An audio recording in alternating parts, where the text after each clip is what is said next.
Ladies and gentlemen, I am live with Tuck tonight. Fire warning. My family is sick, so I may have to get up and run in there and check on them. But tonight is an important show. I really want to get through it, and I want to get this out there and at least into the ears of a few people. It's no secret that there's a lot of weird stuff going on in our world today, and government and things, and old laws that were protecting the innocent are slowly being torn away and tossed away. No one's really talking about it. And these were laws that were implemented to protect some of our most vulnerable population. And the pattern, history, there's one thing that has taught me since I have been on this earth, that history will repeat itself, some form, some fashion, close to the original, close in some way that we will always hate the outcome once we recognize the pattern. And tonight, we're going to talk about the last great disgrace. There's a building on Staten Island that doesn't exist anymore. A physical structure is still there. Parts of it anyway. The college on Staten Island sits on those grounds now. Students walk to class where the wards used to be. There are trees. There are benches. There's a parking lot. But the building I'm talking about, the one that existed inside those walls, that building has been scrubbed from living memory as completely as anything can be scrubbed from the age of documentation. Because what happened inside is what so far it was so far outside the boundaries of what Americans are willing to believe about themselves that the country did the only thing it knew how to do. It built a parking lot on top of it and moved on.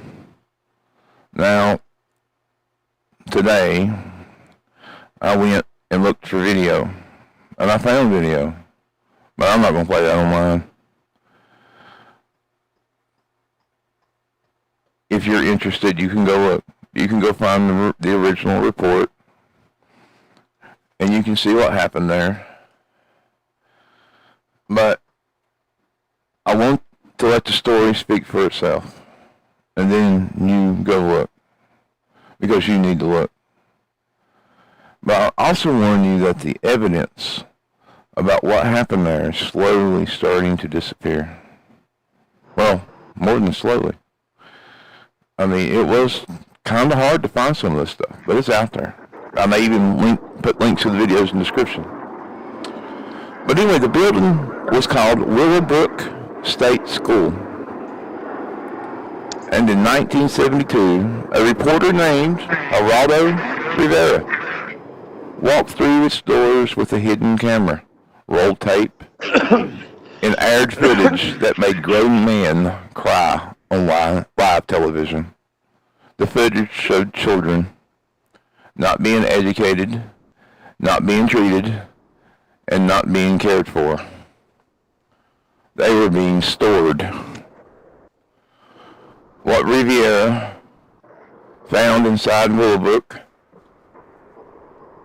triggered a lawsuit, a federal consent decree, a Peabody Award, and eventually a Supreme Court ruling that said, never again. Keep that in mind. That said, the United States government will not permit its disabled citizens to be warehoused. That's institutionalization. By law, it is the absolute last resort. That ruling is called Olmsted versus LC, and it has been the law of the land for 27 years. Last week, the Department of Justice released a memo that says it doesn't have to be anymore. This is Paranoid Times, and tonight we're going back inside Willowbrook. 200,000 people. I want you to picture that number. 200,000 people. That's roughly the population of Salt Lake City. That's every seat in 2 Super Bowl stadiums filled to capacity. In 1962, not 1862, not 1902, 1962, the year John Glenn orbited the Earth. The year the Beatles released their first single. The year America was building highways and televisions and the promise of a modern future. In that year, more than 200,000 children and adults with developmental disabilities were living in a state institutions across this country, not visiting, living permanently, many of them for the rest of their lives. And living is a generous word for what they were doing. To understand what that means, you have to go back to the beginning, because this didn't start at Willowbrook. Willowbrook was just the place where someone finally got it on camera. America's first facility for the mentally ill opened in Williamsburg, Virginia in 1773, before the country was even a country. And from the very first day, the model was the same. Removal, contaminate, removal, containment, erasure from public life. Patients were chained and shackled, physically abused, fed rotten food, bathed in ice water, rarely released. The institution was, in practice, a one-way door.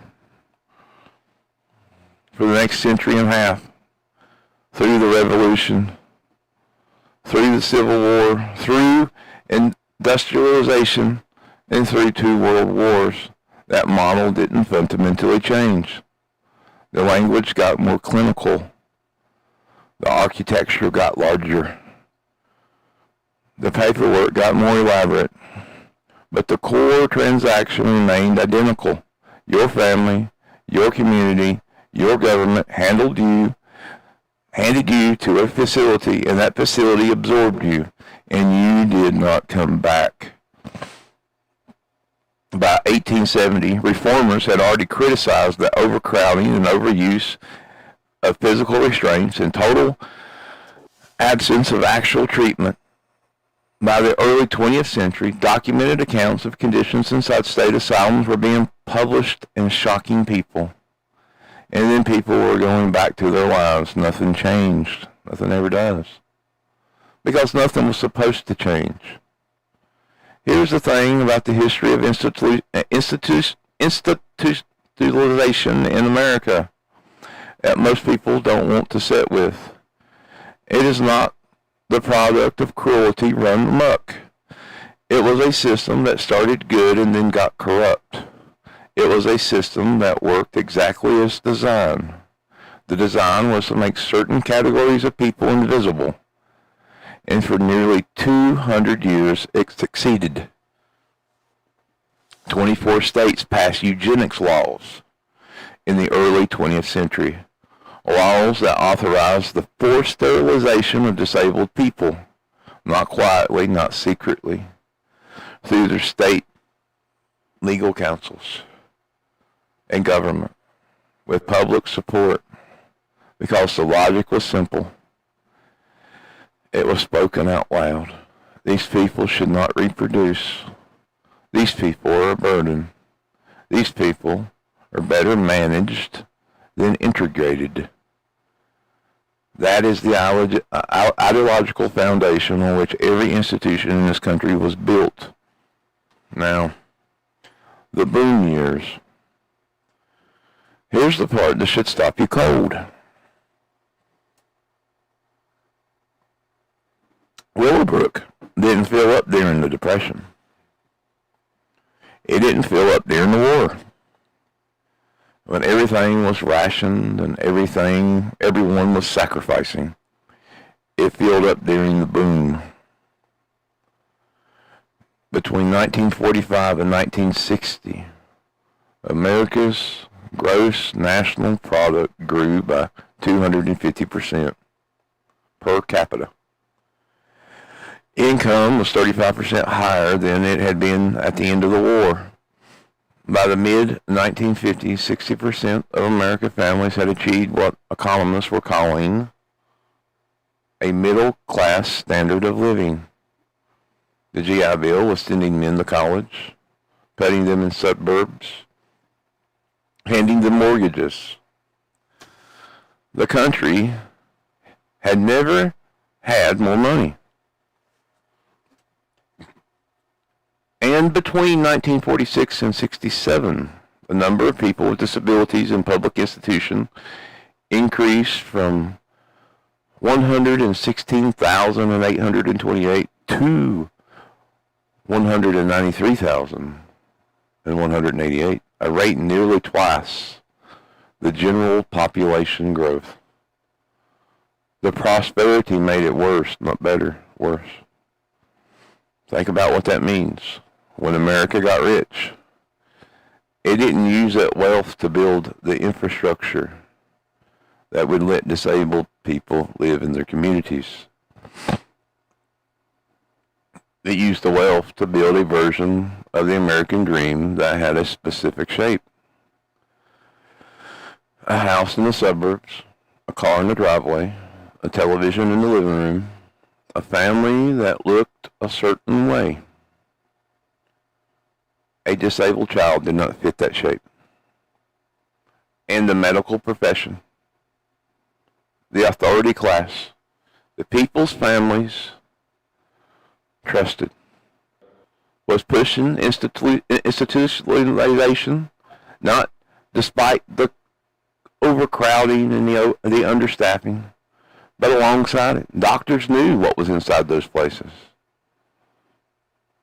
They recommended them anyway. Not just to poor families, to everyone across class lines, because the recommendation wasn't really about care. It was about conformity. It was about protecting the family's ability to participate in the dream. Community programs that would have supported families, essential, non-essential. I've seen that before. The professional advice parents received ranged from send your child to an institution, to keep her home, to wait, he'll grow out of it, with nothing in between. There's no real support behind any of it. Professionals determined what services existed. What they offered was mostly just opinions about what you should do with the problem. And financial reality was real. Caring for a child with a severe disability meant reduced work hours, lost income, out-of-pocket costs with no insurance coverage, no respite, no infrastructure. In the 1950s, those costs fell entirely on families. Mothers, in particular, were pushed out of the workforce entirely. The math didn't work. The system offered exactly one solution, and they found it. Parents were also being told they were the problem. Professional literature of the 1940s and 50s actively characterized parents of disabled children as psychologically damaged, claiming they blamed themselves, felt inadequate, very defensive, and confused, intending toward being either overprotective or overly strict. You were broken from struggling. You were pathological for grieving. The institution was presenting not a failure of society, but as a rational a response to your own inadequacies. So parents signed the papers and they drove away, and they were told to move on. One historian called what happened inside those facilities euthanasia through neglect. A phrase deserves to sit here for a moment. Euthanasia through neglect. Not active killing. Just a steady, systematic withdrawal of everything a human being needs to survive with dignity. Food, warmth, stimulation, connection, care, until the body gives out or the person simply ceases to exist as a person in any meaningful sense. Managed disappearances funded by the state, endorsed by medicine, occurring 17 miles from Manhattan during the greatest economic expansion in American history. And it is ideological foundation of the Department of Justice memo released quietly this week just gave new legal oxygen to it. Before we get to Willowbrook, I think I need to tell you where the idea come from. Because it didn't start there. It didn't start in New York. It didn't start in America exactly. Though America built the machine. And it didn't end when the cameras came. The idea had a name. The name was eugenics. Eugenics is the belief that human society can be improved by controlling who reproduces, who lives, who is permitted to pass their genes to the next generation. It sounds like science fiction. It was and is mainstream American policy. In 1907, Indiana became the first state to pass a law permitting the forced sterilization of people deemed socially unfit. By 1926, 23 states had similar laws. The targets were poor, the disabled, the mentally ill, immigrants, people of color, unmarried women. Anyone the state had decided was costing more than they were worth. Then, in 1927, the United States Supreme Court weighed in. The case was called Buck versus Bell. The woman at the center of it was named Carrie Buck. She was 17 years old from Charlottesville, Virginia. When she became pregnant, the pregnancy was a result of rape by a relative of her foster parents. After she gave birth, her foster family had her committed to the Virginia colony of epileptics in feeble mind on the grounds of feeble-mindedness. Her mother was already there. Her daughter, Vivian, born of the same thing, was declared by a court-appointed examiner to be abnormal and unresponsive. 3 generations of the same family, 3 women, one of them a rape survivor who had just given birth. One of them was a newborn. The Supreme Court voted 8-1 to allow Virginia to sterilize Carrie Buck against her will. Justice Oliver Wendell Holmes wrote the majority opinion. Holmes, considered by many legal scholars to be among the greatest judicial minds in American history, the man who wrote the most eloquent defenses on free speech in the history of American law. He wrote this opinion in less than 1,000 words. In it, he compared forced sterilization to a wartime draft. He said that if the state could ask its best citizens to die for the country, it can certainly ask its worst citizens to surrender their reproductive capability for the good of all. Then he wrote the line that Adolf Hitler would later cite in his own defense. It is better for all the world if, instead of waiting to execute degenerate offspring for a crime, or to let them starve for their enfeebledness, society can prevent those who are manifestly unfit from continuing their kind.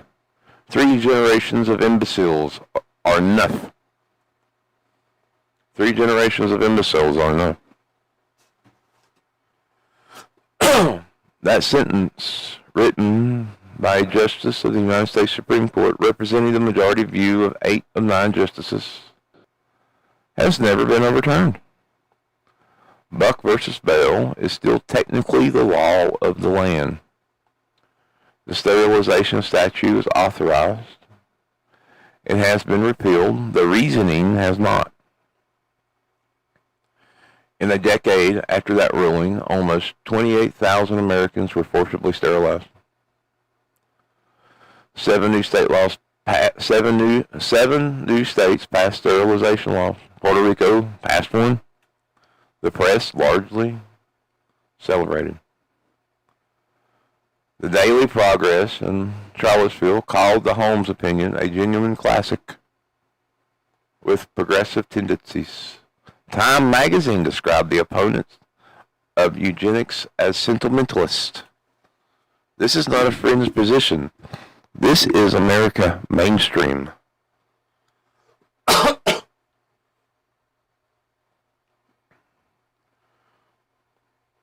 And it was being watched very closely from across the Atlantic. In 1925, Adolf Hitler published Mein Kampf. In it, he praised America's eugenics program explicitly. He called them a model. He said America was ahead of most of the world in pursuing racial hygiene. He was not wrong about what America was doing. He was drawing the correct conclusion from the available evidence.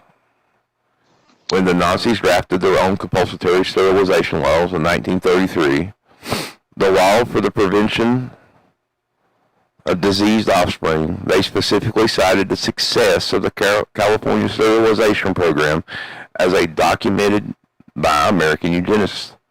California has sterilized more people than any other state, and the Nazis found it instructive. In 1934, a California eugenics leader named C.M. Goethe traveled to Germany to observe the Nazi sterilization program in person. He came back and wrote a letter to a colleague.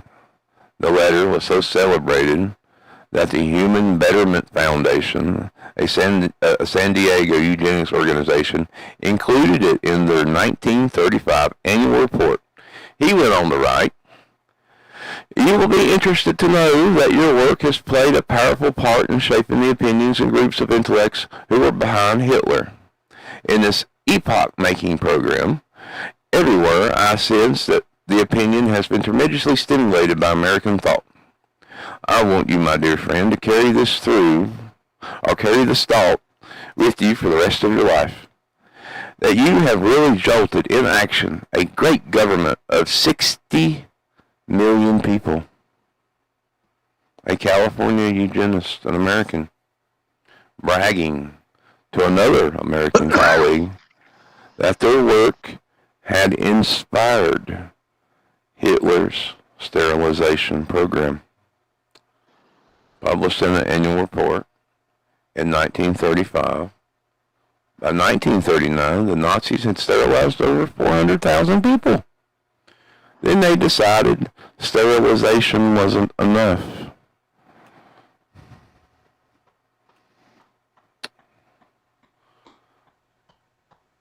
By 1939, the Nazis... Okay, I'm sorry. I got distracted by comment. In the fall of 1939, backdated by Hitler to September 1st, the first day of the war.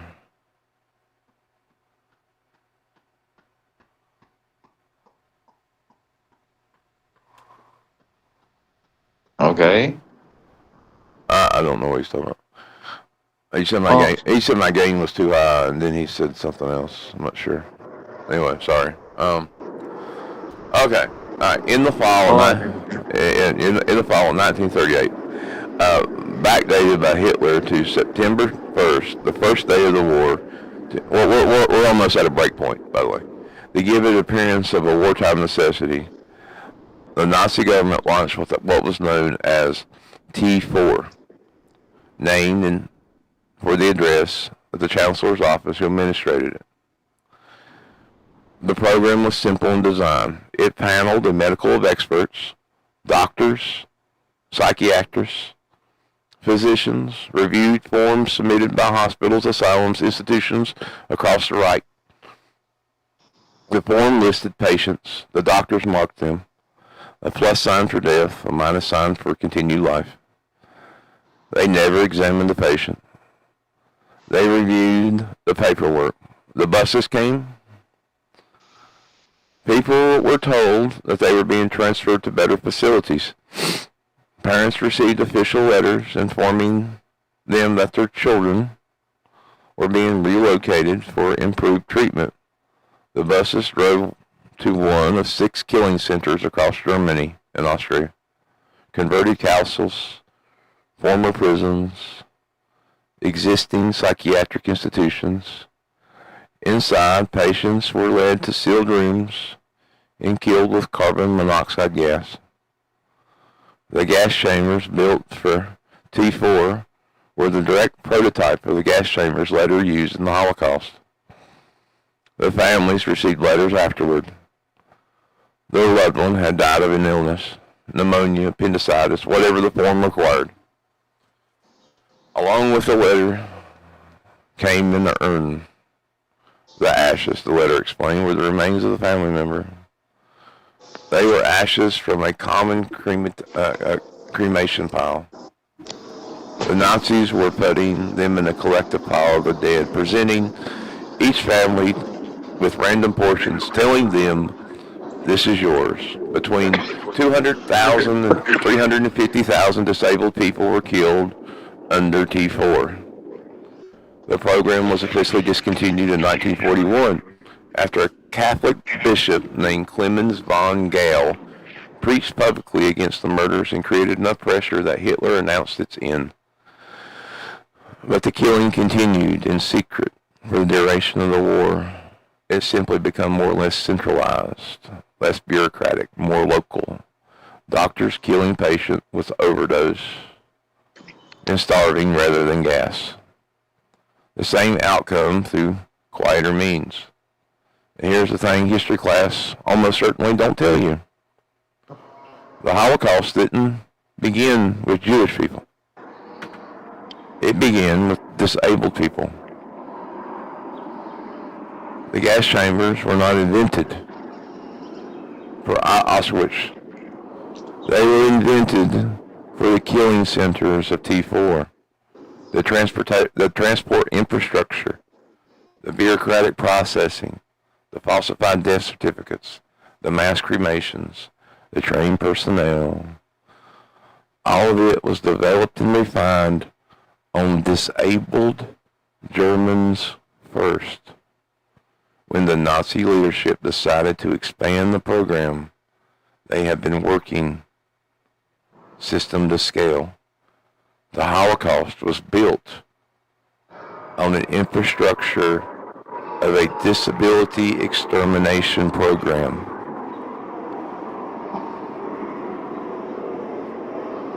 This is documented. This is not contested.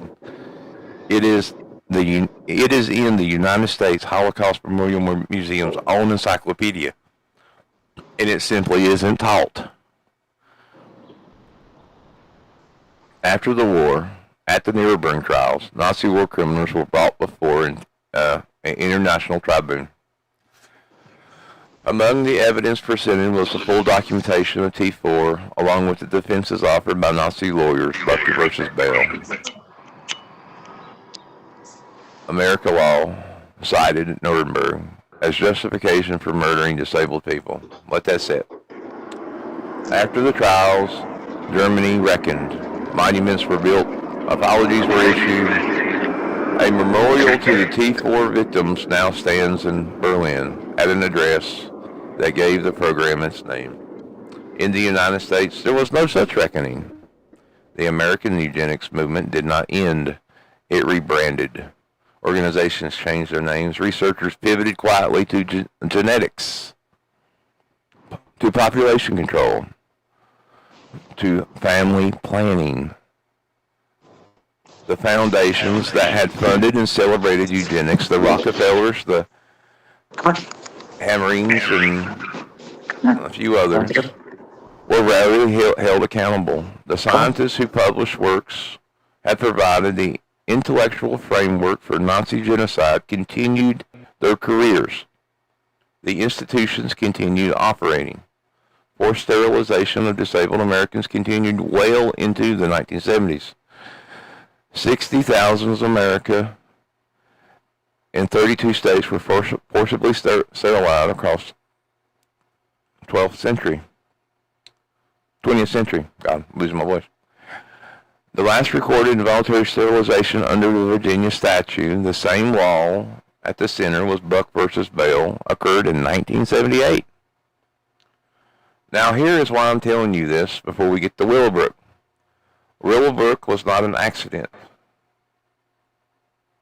It was not a failure of execution of corruption of good intent.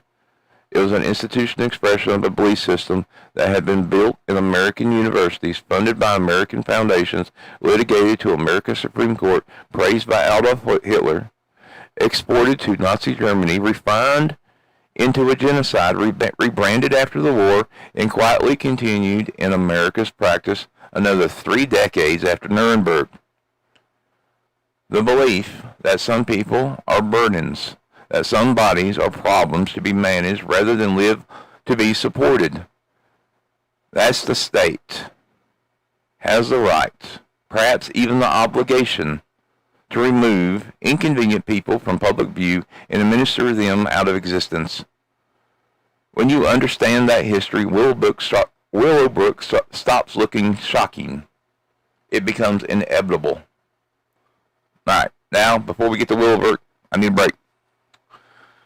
Go ahead and talk if you want to, Tuck. There?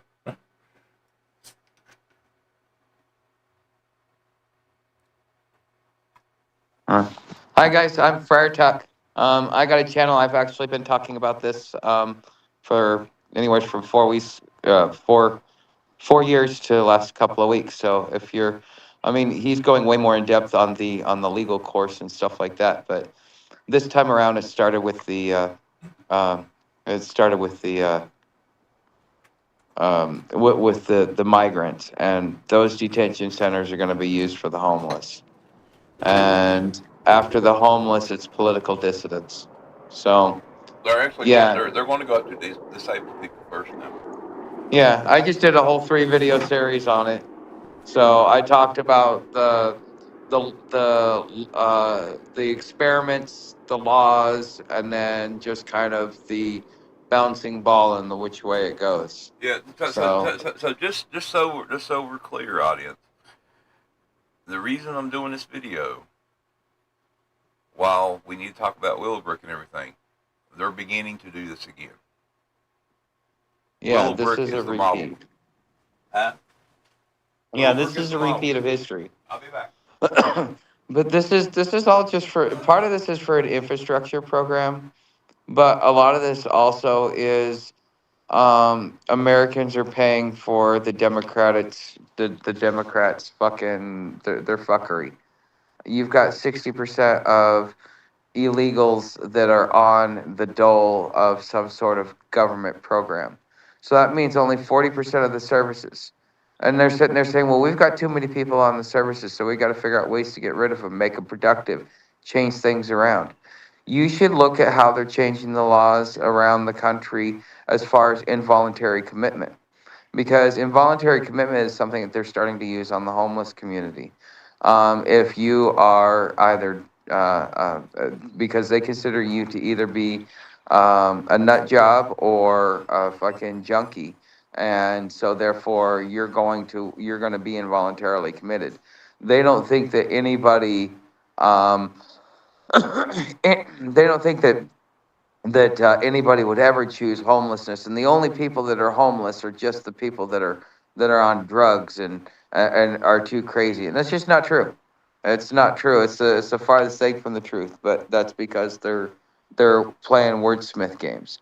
The poor. I mean, like I said, we're getting ready to build an infrastructure program.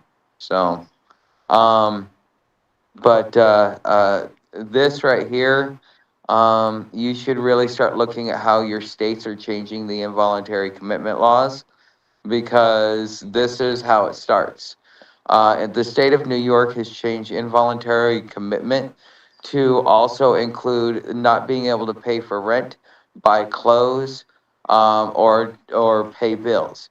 Not that like you're mentally disabled to do it, like you're homeless and therefore you can't pay your bills, you can't afford rent, so therefore you become a ward of the state, and then therefore they can involuntarily commit you, which means the only way you're getting out is if they let you out, and they can put you in there and lock it up. So this isn't just for the people that are Sam.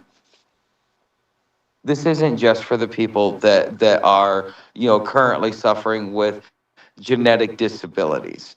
This is also for anybody that they can throw in there, because under the Trump administration, and then again under the Biden administration, and now again under the Trump administration, they have been funneling a shit ton of money to two main entities within the industrial complex, which is institutions like long-term care facilities. We're not talking nursing homes. We're talking about hospitalizations, also rehab centers. I've walked through. Ohio, and this is in 24, I believe. In 2024, I was walking across Ohio. They just got done building 3 rehab facilities in this tiny podunk town that maybe had 1,000 people in it. Because just like what they're doing in Louisiana, they're requiring that they create these institutions, but they don't want them to be an eyesore of the city, and they don't want it to be next to affluent neighborhoods. So what are they doing? They're forcing these facilities to be built out in rural America, out in the middle of nowhere where nobody is. I mean, here's the thing: a lot of people don't get. This is what's bizarre to me. I mean, eugenics goes down. Has been used and incorporated in redesigned. Oh God, here we go again. But there's a research paper that they utilize for dog and cat being spayed. In that research paper, it's nothing but an American eugenics paper that has been altered to say feline and canine. There was no science that went into the whole sterilization program that had to do with cats and dogs. They look at cats and dogs the way they look at disabled people and homeless people and poor people and whatever. I mean, there's a term for that. Anybody who doesn't make $1 million a year or better, doesn't own a business, isn't at the fucking cool parties. If That's it's right. not their friends. So we're looking at this, and I want you to know, I cannot drive this home enough. They are doing this again. They passed the law. They made the argument, might as well say, that states do not have to abide by those old rulings. The old eugenics engine has been restarted again. We're already starting to see it in Canada and Australia and other places. They're letting people do assisted suicides. Abortions are at an all-time high. One side or the other can squabble about it and say, oh, no, it's bad, or, it's good, or whatever. But they're all for it because they get rid of people they don't want.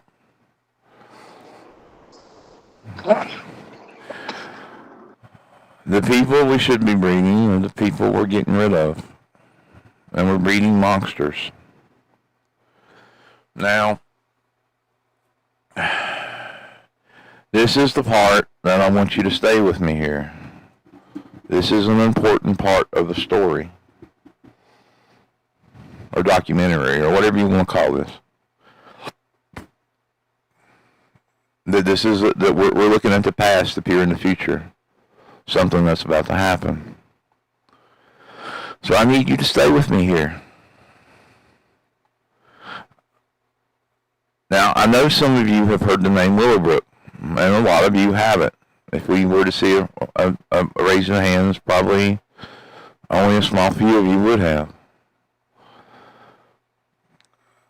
And I know some of you think you know the story. But I want to walk you through it in detail, because the details are the point. The details are what make the current moment legitimate.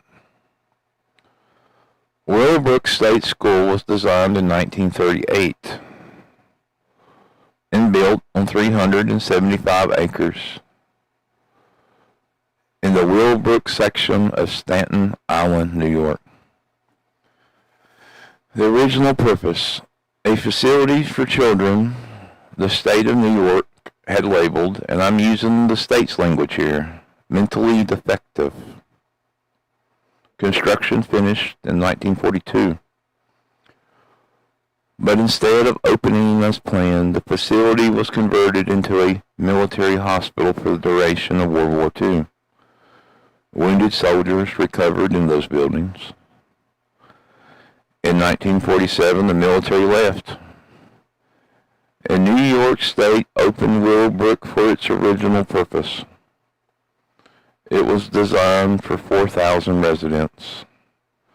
Within a decade, it held over 6,000, adults and children alike, crammed into lightless wards without sufficient food, without adequate staff, without sanitation, 17 miles from the center of Manhattan, the wealthiest city in the wealthiest country in the world, a place that in practice had become, as one historian would later write, the city's moral dumping ground.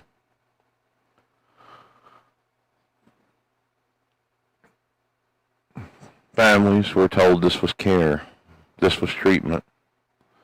This was the responsible thing to do for a child who needed more than a family could provide. Social workers pushed it, doctors recommended it, the state funded it. And the parents, exhausted and overwhelmed, and often genuinely convinced that they were doing the right thing, signed the papers and drove away. And then that's when the hepatitis experiment started. From 1956 to 1971, 15 years, researchers at Willowbrook were deliberately infecting residents with a live hepatitis virus. Children. They were feeding children stool extracts of infected individuals. Later, they moved to injections of purified viruses. The stated justification was that hepatitis was an endemic in facilities that children would probably contract it anyway, so they might as well study it under controlled conditions.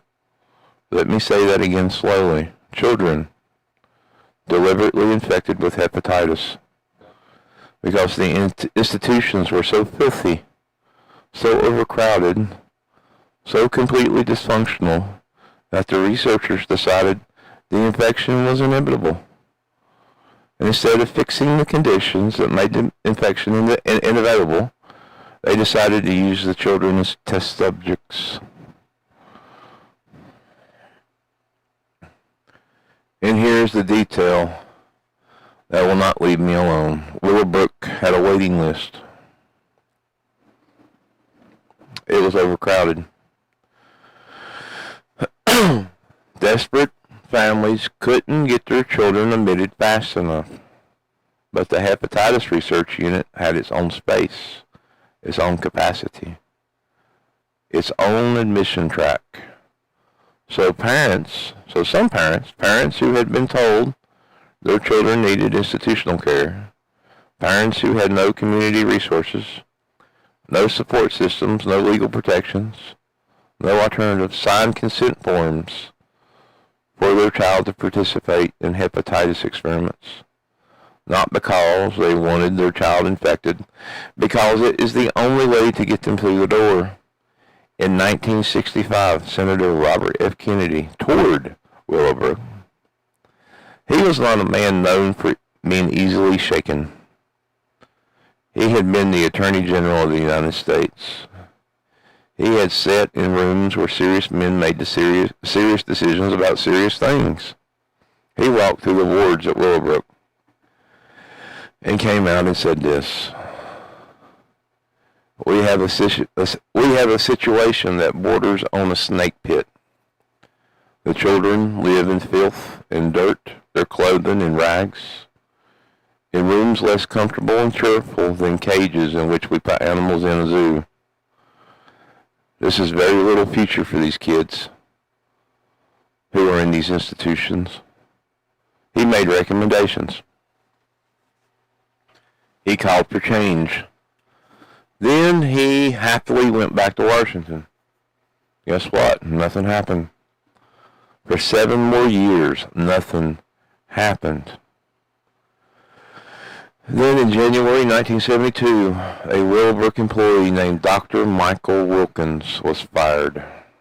On his way out the door, he contacted a reporter at WABC named Geraldo Rivera. He had been covering a story of a young man with an intellectual disability who had been housed in a back room at the Staten Island home, alone in darkness for years. He was already paying attention to how the system treated people. It had decided it didn't want to count or see. So Rivera took the camera crew and walked into Willowbrook unannounced. What he found and what is on television and what you can find if you go search for it was residents lying on the floor of their own waste, residents with no clothing, residents rocking in corners, in silence, in the dark, staff walking past them without acknowledgement, children who had not been bathed, children who had not been spoken to, children who had been admitted to a school that provided no education, no therapy, no treatment, only storage. The footage aired.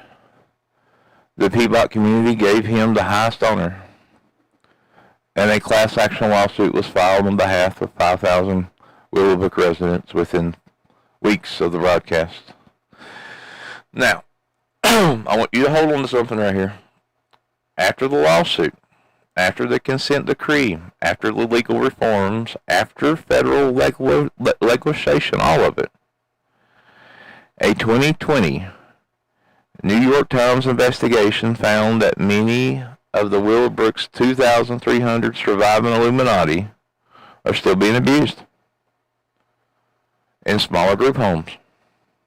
Now, in 2019 alone, 97 reported allegations of physical abuse by a group home worker against Willowbrook's Illuminati, people who were there. 34 allegations of psychological abuse, hundreds more of neglect, improper restraint, and medication errors and theft. The investigators from the New York State Office for People with Developmental Disabilities were often unable to prove the abuse because strong union protected staff and blocked investigators. We never fully left Willowbrook, guys. We just made the cages smaller and put them on residential streets. Now, I want you to sit with the historian's assessment of this, David Rothman, who spent decades studying American institutions. And this is what he said about Willowbrook. Such institutions did not fail. They functioned precisely as they were intended to. Not corruption, intention, design. The machine worked correctly. Now, some of you may have noticed this. Some of you may not have, but it's been in the news. Around the United States, houses on your street and other streets have been turned into care homes for the disabled. Here in my town, they're going up everywhere. They look like normal houses. In fact, they were old houses. I knew somebody that lived in one, but now it's houses, 3 disabled children. These are everywhere. 2 people go in during the day and 2 people go in at night and watch them. We don't know what goes on behind the walls. But this is all over. And the state pays them an astronomical amount of money to keep them quiet and keep them hidden. This is currently going on. This has been going on. We don't know how much abuse is going on out there. There's not enough oversight. There's not enough watchdogs. There's not enough people watching the people that need to be watched, just taking care of the people that must be watched. And there's not enough parents that are stepping up and doing their jobs. Now, after Willowbrook, after the lawsuits, after the footage, after the country had a look at itself inside that camera, something changed. Slowly, imperfectly, but structurally. 3 load-bearing walls went up between America's of 1972 and the return of what the camera showed. The first wall, the Americans with Disability Act of 1990. Federal law established that disabled Americans had civil rights, that they cannot be excluded from public life, denied access, segregated from their own communities. That was the first wall. The second wall, the Olmstead decision of 1999, 9 years after. 2 women with mental disabilities in Georgia sued the state for keeping them institutionalized when they were ready to and able to live in the community. The Supreme Court ruled in their favor. States, the court said, had a legal obligation to serve disabled people in the most integrated setting appropriate. Institutionalization is not the default. It is the last resort. The federal government will enforce that. That's what they said in 1999. The third wall. This is an important one. The Medicaid community-based services. The funding mechanisms that made community living possible for millions of Americans who needed support. Home health aides, day programs, supported employment, in-home care. The money meant a family didn't have to choose between Willowbrook or nothing. Those 3 walls, civil rights, the Olmstead mandate, Medicaid funding, were the architecture that replaced the institution. Not perfectly. Not completely. The abuses, the New York Times documented in 2020 made that clear, but structurally, as legal and financial infrastructure, they held. Now understand what is happening in sequence. The Medicaid wall came down first. Last year's one big, beautiful bill passed deep cuts in the Medicaid. Cuts that multiple legal experts will say force states to slash community-based services, the home aids, the day programs. Can I interject there? Hold on 1 minute. The support structures that keep disabled Americans in their communities. The funding is going away. When the funding goes away, the states face a choice. Find another way to serve the people or find somewhere to put them. Now I'm getting to the other laws that are starting to come down. All right, go ahead. So the Medicaid cuts in the one big beautiful bill is $100 billion over 10 years, which is $1 trillion in cuts. They're changing some major things such as the classification of service animals. They're starting to put restrictions on that for HUD as well. But you're also losing like the in-home health care is not going to be funded as well. Well, that's what I I'm don't saying. remember if it was you or if it was an article I read where they said that it's no longer the government's responsibility to to take care of people in their house.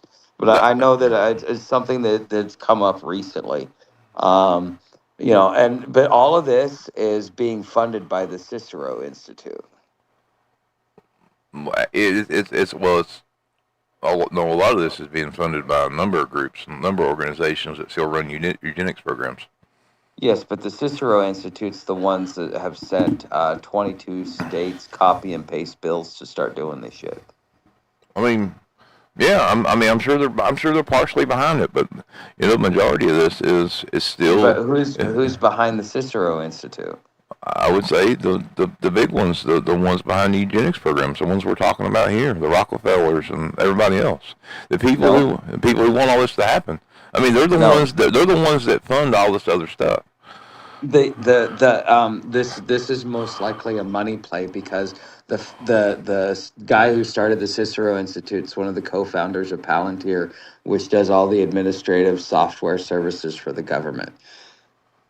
I don't know. All I know is No, that's actually the founder of the Cicero Institute, and then he brought all the other tech bros in with him. This isn't just billionaires like the Rothschilds. Well, I know that there's some conversation that tech bros want this certain thing or whatever, but I think I think it's much wider than one group of people. People tend, and that is the problem. That is one of the biggest problems with all this. People tend to want to focus on one set of target groups, but in fact, it is more widespread than one group or Palantir or the Rockefellers or whatever. You're talking about conglomerate groups here. This one little group doesn't run the world, but multiple groups do run the world. And multiple groups are running and making these decisions and making these things happen. And they're wanting these things to happen because these are the things they have always been working toward. Everything that we're going over tonight is a reverse in the way we have went. Everything. Yeah, I mean, this is a takedown of the system that was in place that served to protect people who needed to be protected. If you break your leg tomorrow and you can't walk anymore, the system that is there to protect you is no longer there to protect you. If you get hit by a car, the system that is there to protect you is not there to protect you anymore. This is where you go. This is where you will go. If you have been hurt to a point where you cannot function, my mom was an alcoholic. Her liver flipped numerous times.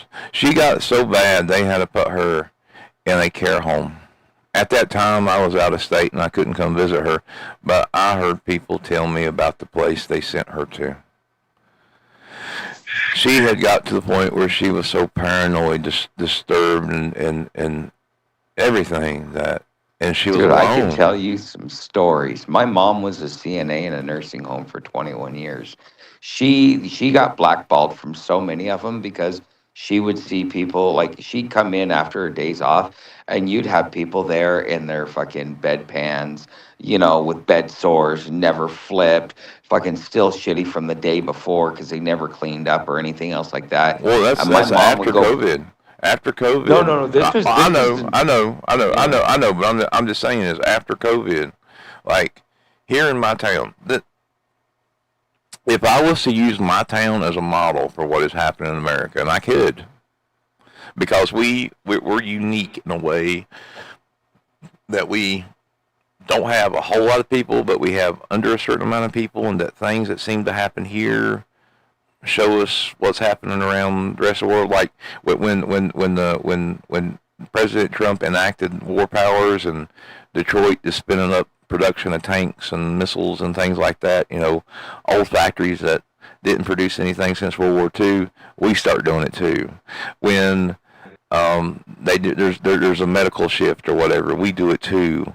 We do all of this stuff. We build the same thing. Just like I said, we built those houses. I mean, we put those houses in.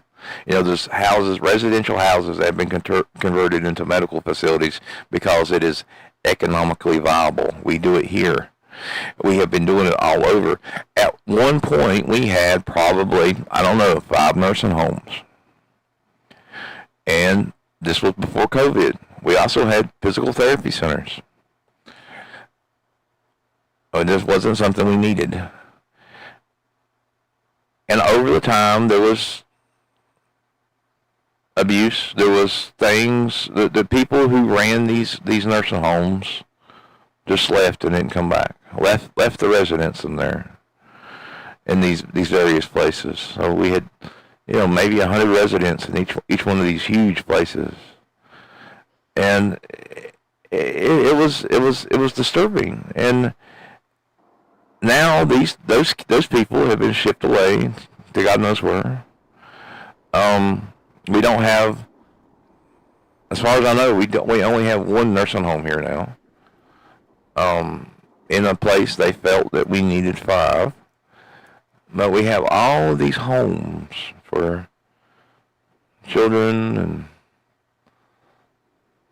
teenagers. Some adults are taken care of in some of these places. A lady that lives beside me actually runs one of those homes. I mean, that's what I'm saying, how close it is, how close it is. And they make good money. They make anywhere between $5,000 and $8,000 a month just to watch one individual. That is why these people do this. Now, I think the state's idea, if we pay these individuals a lot of money to watch these people, to take care of these people. Now, mind you, they don't have to take care of their medical needs and things like that. They just have to give them a drive through the hospital if they need to go, to give them make sure they get to their medical appointments and things like that. But in reality, they don't even have to do that. There's programs and support that takes care of all that. They just have to provide a decent, not clean, but decent house for them to live in, their own room, TV, food, whatever. And these people, I have seen and known, they will go on vacations and they will do all kinds of things, and they make the amount of money they make to take care of these people that should have been residents in nursing homes. Now, I'm not saying that these people are not living better lives. I'm sure that majority of them are living good lives as long as the people that are taking care of them are actually doing the things they should be doing. But I know humans, if you're willing to go on vacations and you're willing to do all this other stuff and you're willing to do all this stuff, you're not using that money the way you should be using it toward your people, your guests. I'm sorry. Humans are humans. But anyway, like I said, the Olmsted Law was the legal barrier preventing states from choosing the second option. The legal requirement that said you cannot simply institutionalize people because it is cheaper and easier. You have an obligation to serve them in the community. Last week, the Department of Justice official, let me say it again. The Department of Justice's Office of Legal Counsel released a memo quietly dismantling that wall. Now, I need you to understand how this was embedded in a bunch of other news. This was not today's story. I got up this morning. I started working. I was thinking, okay, what am I going to talk about this tonight? And I started looking like the way I always look. I have a stack of stories that I go to if I can't find anything I want to do that day. And then I found this, and it was buried away, tucked away, like a little hidden abstract. And I'm like, good God, is that what I think it is? And then I look it up. And then I start researching. I start going down the rabbit hole. And then about 2 hours later, I called Tuck. I told Tuck, I said, tonight, I need you to keep your shit together. Because this is an important story. I don't know if people are going to talk about it. I don't know if people will talk about it. So that's what's funny about the American eugenics program. That is funny about the system we have created and never stopped. When it gets real quiet, it's quiet. But it's still running, it's still moving, it's still turning, it's still building, it's still doing the things that it's doing. But now we have a way to see the builders and the framers. And we know that they are working on this. Now, we can't do much about this. There's not nothing that we can get up and do and dance around and say, oh, we need to fix this, because if they're making rulings and things like that, I'm sure somebody will go and eventually file things where they try to fight this in court. But the reality of the matter is they did this for a reason. In court, it takes a long time. And by the time a decision can be made in the next 6 to 9 years, the machine will be in full spin. They are up to something, and this is part of it. Fix the legal framework so you don't run into problems later. You don't need speed bumps down the road. They put speed bumps in at Walmart, not to stop you from flying, but to get you to slow down so you can look at things to buy. All right. Now I want to be precise here, because precision is what this deserves. The memo is the opinion from the Office of Legal Counsel. That means there's a reason they had to do this. That's the DOJ's division that provides authoritative legal guidance to the executive branch. There was a reason they had to do this. When the OLC issue is an opinion, it carries the weight of the United States government's official legal position. It's not a suggestion. It's not a think piece. It's a federal government telling states what the law is. And what this memo says is the law is, in this, states do not have to provide in-home or community-based care to people with disabilities who need support. That's it. That's the whole thing. That's a lot broader than you think it is. Section 504 of the Rehabilitation Act and Title II of the ADA have for decades been interpreted to require states to serve disabled people in the most integrated setting appropriate. The Olmsted decision cemented the interpretation at the Supreme Court level. For the last 27 years, this has been settled law, bipartisan settled law, supported by Republicans and Democrats, administrations alike. This memo says it doesn't have to be. Allison is a health law policy professor at George Washington University.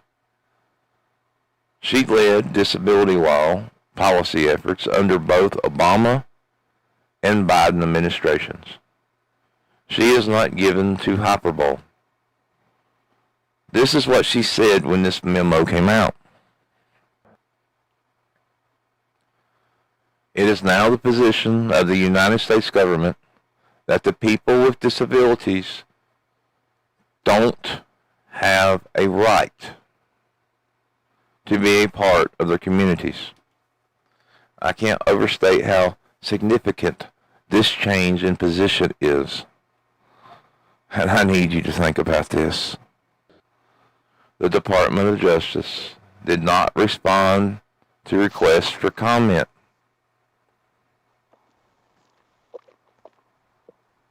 How do you not have the right to be a part of your community? That makes no sense.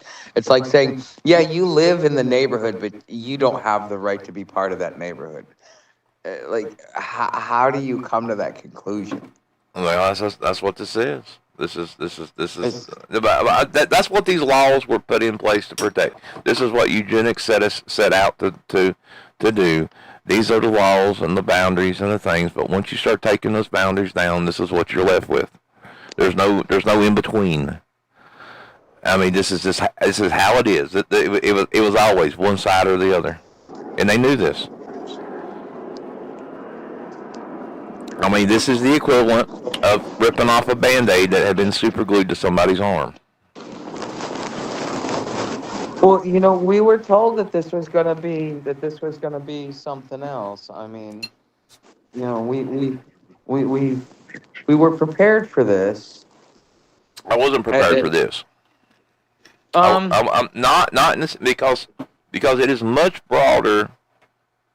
Once you think about it, after tonight's show, when this passes in and out of your mind tonight, when you're thinking, and tomorrow, you will realize that the word disabled here means you can become disabled, means you can have a psychological breakdown, means anyone. If you have, all a state has to do is say, okay, well, they read your book upside down, that's a disability. PTSD is a disability. If I can, PTSD, they can pretty much make anything a disability. Yes, they can make anything a disability. You got to go look at your state's definition of what's classified as a disability and what's classified as a disability. Because like when I was going for HUD, because of my PTSD and because I've been homeless, those are both considered disabilities by HUD. That's what I'm saying. This is a disability. This is considered disability. All of this is considered disability. But are we talking about disability? Because I mean, they're talking about like in-home health care. No, they're talking about community. You're missing what I'm saying. You're only piecing part of this. This is in-home. Okay. Let me go back again.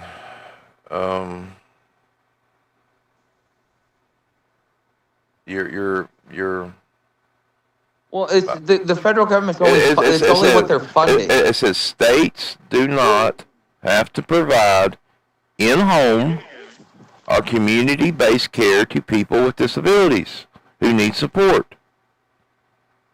Community-based means food lines and food banks and things like that. All of this, community-based.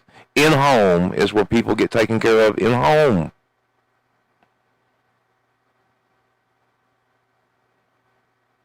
States do not have to do the things they have been doing to support the community of the oppressed.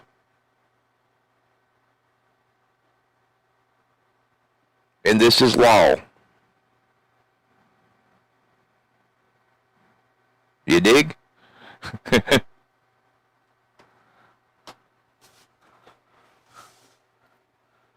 There's no way around it. They have the. Well, no, I get that, but you got to also look at it from a standpoint of the federal government's only saying we're not funding this. They're No, they're not saying that they're not funding this, but they're saying is the states do not have to do it. The states all this time. When you stroll into a state and it has a good Medicaid program or it has a good program for elderly or homeless or whatever, that is because the state feels obligated to do these things. Okay, that is how it's set up. But if there is a change in policy, if there's a change in politics or whatever, it can now be argued. It can now be said that we do not have to put this on the funding bill. So that means the funding that was going to these organizations, including faith-based organizations, don't have to go there because they don't deserve it. The states do not have to take care of these people. The states do not have to take care of these problems. It is not their responsibility. Okay. Let me use an example. Okay. So everybody thinks all the food stamps are by the states. No, this is the unfunded liabilities that are passed down by the federal government. Medicaid, Medicare, all this stuff is unfunded liabilities. Now, the states administer it, and they pretend like it's their benefits. So what they're really saying is that the states don't have to offer it because the federal government's no longer going to reimburse them. Because if you look at the way that they're saying the states don't even have to have the programs to do these things. It's more than food stamps. I mean, it's more than any of that. It doesn't have. I mean, these are things. All of this, all of that framework, all of the community-based services has disappeared with the stroke of a pen. All of this is gone. But 80% of it's coming from the feds. Okay, 80% to 90% of the money is coming from the feds. So by telling the states they don't have to, all the feds is doing is really saying we're no longer going to reimburse you because it's no longer our policy. So now you no longer have to have. Well, no, they're not saying that. They're saying down by the feds. They're saying the states do not. There's a lot of states you go into that don't want to take care of you. I understand that, but okay, this gives those states the ability not to do that. Yes, because the federal government is no longer funding it. Well, I'm talking about out of their budget. A lot of states that don't want to offer food stamps. But you know what they do is because the feds mandate it and they reimburse. Yeah, but this once again, this is more than food stamps. It's just food stamps is the example. I know, but I mean, food stamps is something that is being provided on a federal level. When you get Medicaid, the benefits are being provided on a federal level. No, they are incentivized. Like Medicaid is provided on a state level and administered on a federal level. I know this because we get. The feds fund it though. Well, no, it's incentivized. If the feds fund it, then they can control it and they can authorize it. Each state has their own version or own modification of Medicaid program, Medicare program. When you go into it, you get like if I leave Virginia and I go to North Carolina, I will receive a card down there that is specific to that state that I can only use in that state. If it was a federal program, then I can use my Virginia stuff in North Carolina without any issue, and I cannot. Okay. It's just the one thing that I'm learning about everything that I'm reading and everything that I'm finding out is, although it looks like a state program, it's all feds. Because it's all handed down by the national government, and it looks like it's administered by the state, but in most times it isn't. Because if you look at even Texas, they put $6.2 million out for the homeless, and they get $118 million from the I, feds. I, I, th- I So think that whatever the I think feds that say, they'll might be do. I think that might be a big issue that needs to be addressed. That This might be if what Donald Trump is what fixing. well, Too. no. If people are actually thinking that the majority of the stuff comes from the federal government and is not incentivized from the or not incentives from the federal government to do these certain things. Sure, there is a X amount of dollars that flow into a system that is dispensed by the state. If they do not think that the money the like the food like for example food stamps, you go into the state of Virginia, part of the food stamp money comes from the state of Virginia because it comes from the federal taxation system. I mean the state's taxation system. The if this gives the ability for the state to say no. There are some states that run their own programs. There are states that run their own versions of these programs and don't even, as far as I know, get any or hardly any money from the federal government for some of their food programs and things like that. The shit they were doing about sending everybody a check every month. World was it not World? Yeah, the UBI stuff. Yeah. Well, that's gone. That's no more. Yeah. All They that's just did gone. experiments for a couple of years. You know, that was just a show. That was a flash. I'm saying is the whole idea behind that. All that's gone. These things this wraps up something that everybody was concerned and worried about in a nice little bow, and just returns everything back to the original plan. We're back on the originally scheduled program. And everything else has been a speed bump or a distraction. So you're getting to find out how harsh the Republic really is. Because in the Republic, they don't give a shit about the disabled or the homeless. Go get your own shit done. The Fed doesn't want to. In the way it was prior to, let's say, 1920, the Feds didn't want to do anything. They everything's at the state. They just administered things at an international Well, I mean, level. a lot of this is because of the behavior of the people. Now, I mean, if you really want to get technical about this, now I don't like what's happening here. I don't like now if it happens to the adults, so be it. If it happens to everything else, but when you attack a generation and when you attack children, when you do what Willowbrook is doing or did, and you go back to that is where it bothers me. Well, dude, they started that with the whole Ritalin bullshit. Well, the Ritalин's different. You still at home. You there was some institutionalizations and stuff like that. No. We're not talking about that. They just created a whole generation of tweakers. I mean, they're gonna start at some point here before long.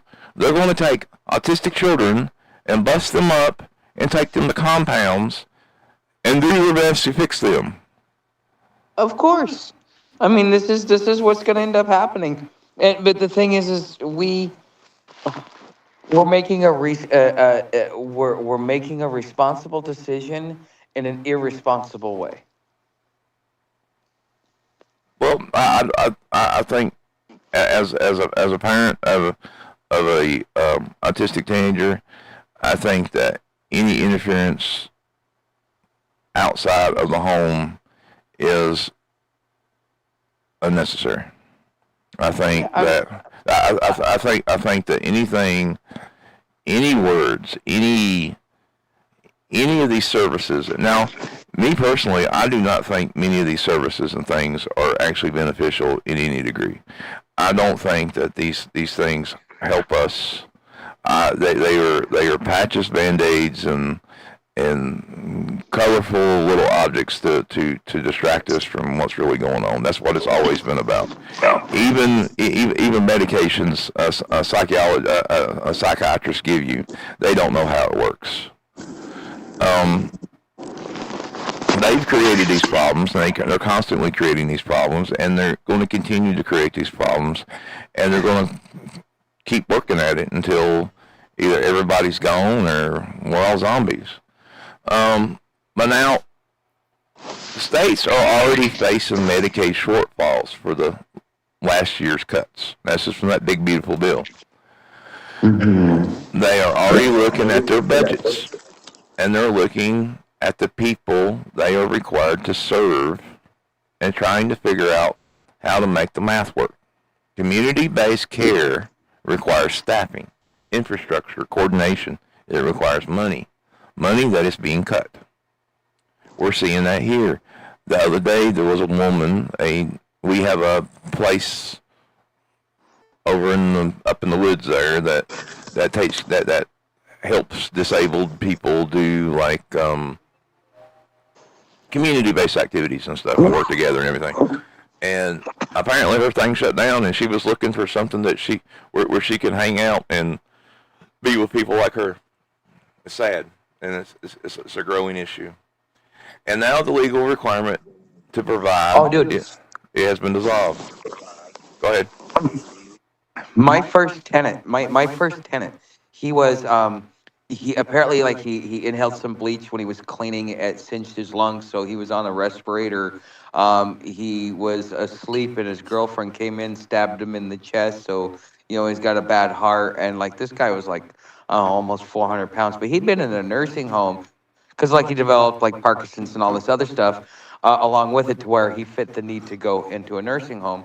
Well, after about almost a decade being in that nursing home, and Obamacare finally, started going active, his Parkinson's was getting better, and so he missed being able to stay at the nursing home because of the fact that he was getting good care, he was getting better, and well, therefore he no longer qualified, and that's how he ended up at my house because he basically was in the shelter for like 6 weeks, and then I'm like, hey, I'm looking to rent a room, and he ends up coming in. He's like, yeah, I need to keep it at like 40 degrees in this house at all times. So yeah, but yeah, he was a good friend though. But yeah, this is been going on for a while though. Like as far as it started with the Obamacare. Aspects of it has been going on for a while, but there was still.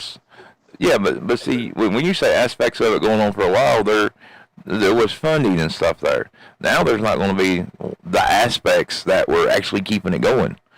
I mean, that's the thing. That's anything that was there when these other things were going on is not going to be there now.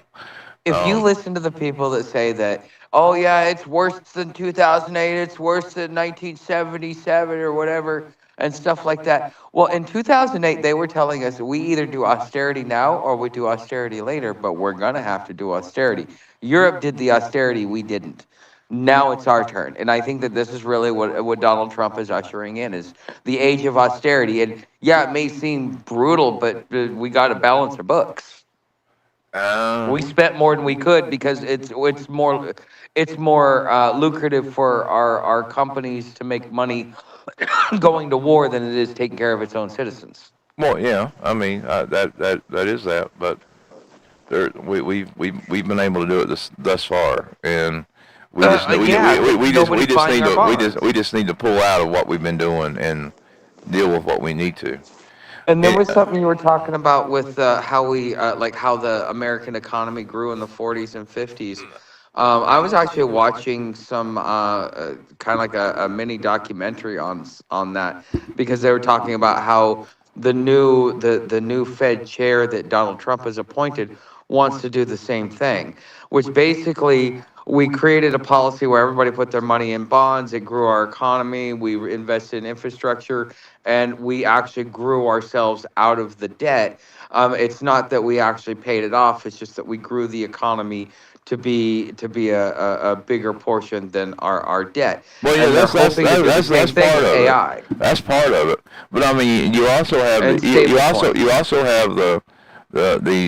these Trump accounts that they were setting up for children, and most of these children will be disabled to some degree, and these children with these Trump accounts that get the money automatically put in there from the government. Well, it's the definition. It by default becomes property of the government again. Anyway, let me get on to this because we still got a ways to go. Okay. Well, let me say one thing before you start. When I was in Cincinnati, and I was like, dude, I don't have mental health issues. The way that the system is geared up now, and the way the lady explained to me, everybody has mental health issues. They do. They do. So Everybody has mental health issues. And in a way, I believe they do. Honestly, I do. I don't think so. I think that our definition is. Ugh. But Well, yeah. I mean, by definition, I think everybody's got mental health issues. But anyway, what does a cash-strapped state to do when it needs to serve a disabled population, and had its community care funding slashed, and has just been told by the federal government that it don't actually have to provide community care? You know what it does. You know because we showed you what it did before. It builds a facility. It calls it a school or a care center or a residential treating program. It puts people inside. It underfunds it from day one because the funding was always the problem. It hires staff at wages that guarantee a high turnover and low accountability. It makes the wards large enough that individual people become invisible. And it tells the families this is care. And it waits for someone with a camera to walk through the door. Except now it knows what cameras look like. And now it has legal teams and union contracts and PR departments. And now it has learned across 50 years how to make what it does look something other than what it is. The American Association of People with Disabilities said this week that a memo threatens to drag our nation back to the dark and shameful era of ignorance and cruelty. That it will open the door for states to revert to warehousing people with disabilities out of sight and out of mind. This is reading a blueprint. So let's talk about who gets taken first. Now I want to talk about what happens first, because it doesn't happen to everyone at once. It never does. It happens first to the people whose family have the least power to resist it. People in rural areas like mine, areas like ours, where community services were always thin to begin with, where there was never a robust alternative infrastructure to be cut, because the infrastructure was never fully built. Peoples whose families were poor, are poor. Peoples whose families are already overwhelmed. Peoples whose families, wait a minute. People who do not have lawyers and advocates and organizations and connected relatives to fight for a placement. It happens to children whose school districts also facing budget pressures. Also just had their special education oversight moved from the Department of Education to the Department of Health and Human Services. Yes, that's something that happened. The special education oversight. The special classes in the schools, if you remember, back in the day when I was going in there was always 2 or 3 kids. Now you go in there, you have a full classroom of kids with mental issues. Autism, ADHD, whatever names they stick on things now. Overactive. Kids being kids. This oversight, this structure, this design was transferred here recently from the Department of Education to the Department of Health and Human Services. Another move that disabled advocates are reading as a prelude to a rollback. Children who will be told that the program they need doesn't exist anymore, that the only option is residential placement, that the family should feel grateful there's somewhere for them to go. It happens to adults with disabilities, intellectual disabilities, who live in group homes. Group homes that, per the New York Times investigation in 2020, were already sites of ongoing abuse, and even under legal protections, that just got removed.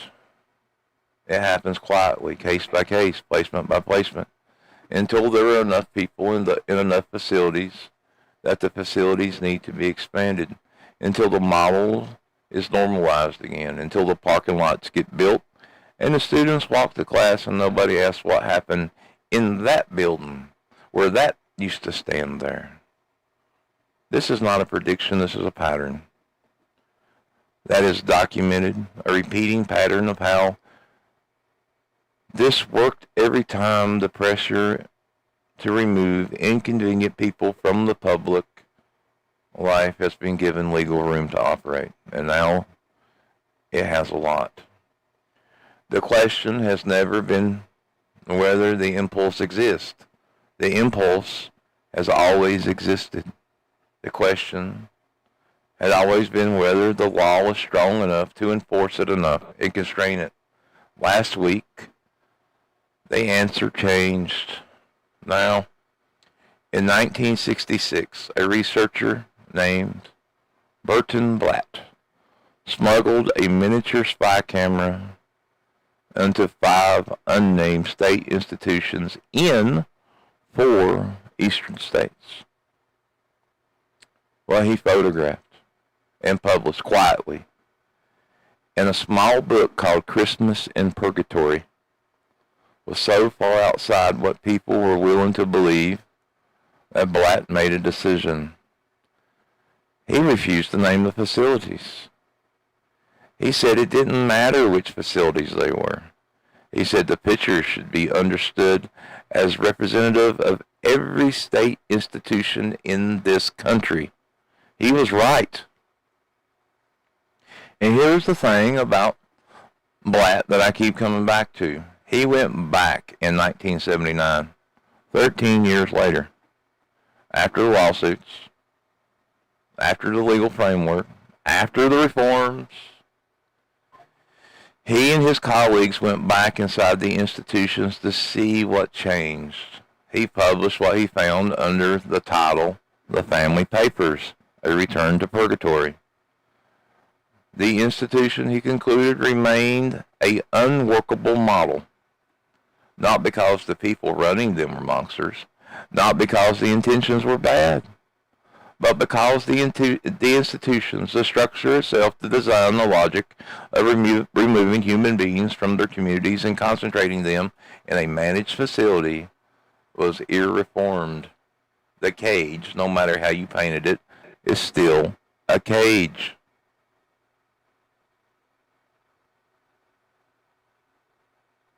Willowbrook was not a failure of execution. It was a success of intent. And the intent, the desire to make certain people invisible, to administer inconvenience, to protect the comfortable from the cost of the different. The intent that did not die with Rivieras aired his footage. It did not die when the Supreme Court ruled at Olmstead. It did not die when the ADA was signed. It waited. It waited for the funding to get cut, the legal protection to dissolve, and a memo to come out on Friday and get buried under World Cup scores and Iran news and whatever else was moving that day. And then, just like the gates of hell, it opened its doors again for business. If this episode matters to you, share it with someone who needs to hear it. Not because I'm asking for an audience. Because the people who get taken to these places first are the stories, are the people whose stories nobody is telling. It's up to you. It's up to me. It's up to every one of us that cares the tiniest bit to tell that story. If you don't share this video, tell the people about the place called Willowbrook. Tell the people, tell your friends, tell your family that protection is no longer there. Regardless if you get SSI or SSA or veterans checks or whatever, the protection isn't there. It's not guaranteed anymore. And it's not going to be for a very, very long time. Now, that is the end of the story. This thing. And like I said, I could show the video. I want you to see the video. The video would impact you to a point where it would bring the story together, but I think you need to find it on your own. Or at least, I will stick it in the comments.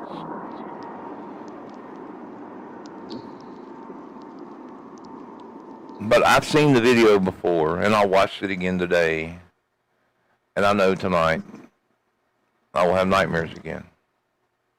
I will see their faces, their children, and the things that we shouldn't have done as a society.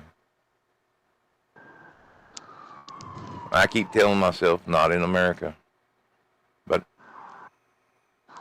we're here again, guys.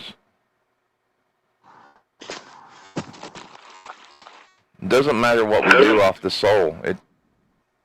We're doing it to ourselves again. Evil's here, and it's never going to go away. But anyway, that's it.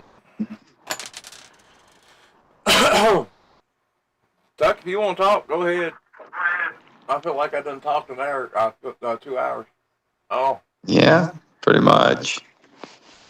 So, no, I said all I need to say. I mean, this is why everybody was throwing the alarm on Project 2025. I mean, this is all this stuff that's happening. I would say it's one part of it for sure. Well, yeah, this is, yeah. And it's affecting.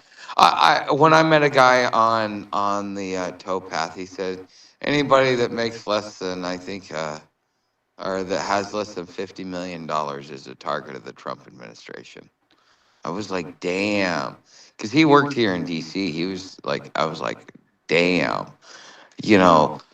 Somebody who actually sees more of what's going on kind of filled me in on it. It's like, yeah, he's going after anybody that isn't like him. If you ain't in the top like 30 to 40% of society, you're gonna get pushed out real quick. Well, I think they're going after people who can't take care of themselves. That and those who won't stand up for themselves, but are But then the thing is, those are the ones it doesn't really matter about that anymore. Stand up for yourself is we're kind of past that. If that was not the case, possible. Yeah, you look like the idiot. Yeah. Remember, they're doing all of this for your own good, guys. Anyway, I guess we'll call it a night. I do have sick kids I got to go take care of. I will. We will be back on tomorrow. Not sure what we'll talk about, but we'll find something different. I was going to talk about aliens, but I don't know if that's going to go that way. It might go somewhere else. Tuck, thanks for sticking around, and I'll either call you after a while or talk to you tomorrow morning. I'll talk to you tomorrow. Bye. All right. Stay paranoid, friends. Please tell somebody.